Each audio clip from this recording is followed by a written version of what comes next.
As the global death toll from the coronavirus disease nears 300,000, here in Kenya, the death toll from the virus has risen to 42, after 2 more people succumbed to the disease. The World Health Organization warning that those attempting to predict how long the virus will last, that the virus is here to stay.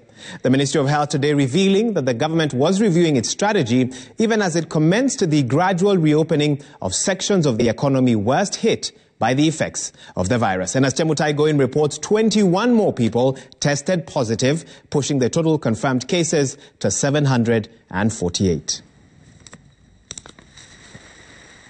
Governments around the world are literally going back to the drawing board to come up with strategies that will facilitate the reopening of their economies while intensifying efforts to flatten the curve.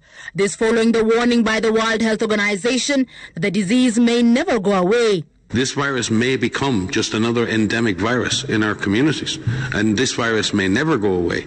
HIV has not gone away, but we've come to terms with the virus, and we have found the therapies and we've found the prevention methods, and people don't feel as scared as they did before, and we're offering life to people with HIV. A position that Kenya says it embraces and will adjust accordingly. Indeed, this virus may be with us for a long time to come, and therefore it requires us, 1, to maintain our current containment measures, and to ensure that 2, we can actually chart a way forward as to how we are able to actually live with corona. Just like HIV, with COVID-19, Kenyans must comply with the prevention measures outlined to minimize the spread. The Health Ministry revealing that scientists were observing how lifting of restrictions was affecting other countries before making a report to the decision makers. It will never be back to the olden days. This is a new normal. How do we maintain continuity of business while ensuring that we have social and physical distancing measures? WHO Director General Dr. Tedros Adhanom also disclosing that it may take longer for a vaccine to be developed, warning countries to be at their highest alert.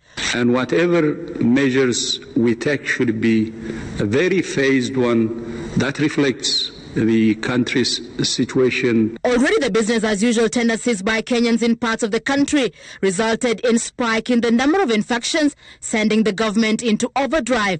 Its eyes now on Kenya's borders, particularly the Kenyan-Tanzanian border at Namanga, Isibania and Loitoktok, which have cumulatively recorded 59 positive cases over the last 4 days.